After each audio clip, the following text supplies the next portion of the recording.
নমস্কার, আমার নাম প্রিয়াঙ্কা মণ্ডল। আমি মুর্শিদাবাদের জলঙ্গি থেকে এসেছি। আমি নিজে প্রথমে অসুস্থ ছিলাম, আমার স্কিনের প্রবলেম, অ্যালার্জির প্রবলেম ছিল বিগত 4 বছর ধরে। সেখান থেকে আমি অ্যালোপ্যাথি ওষুধ খেয়ে খেয়ে আমার সাইড এফেক্ট হয়। তারপরে আমার প্রচুর রোগ দেখা দেয়, যেমন জ্বর, মাথা ব্যথা, মাথা ঘুরতো।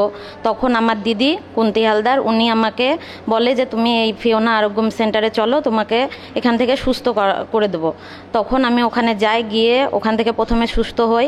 আমি ওখানকার সুপার ফুড খাই, তারপরে 63, লেমন, তুলসী এগুলো ব্যবহার করে নিজে সুস্থ হই। তারপরে আমি এখানে নিউট্রিশন কোর্সে ভর্তি হই। এখন আমি নিউট্রিশন কোর্স করছি।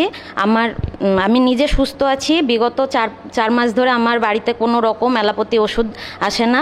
আর আমি এখান থেকে সংসারের পেছনেও প্রচুর ইনকাম করছি। সংসারে আমার স্বামীর হাতে হাত বাড়িয়ে। এখানে যদি কেউ আপনারা কোর্সটা করতে চান তাহলে আমার সাথে যোগাযোগ করতে পারেন। আমার ফোন নাম্বার 76 79 68 56 05। নমস্কার।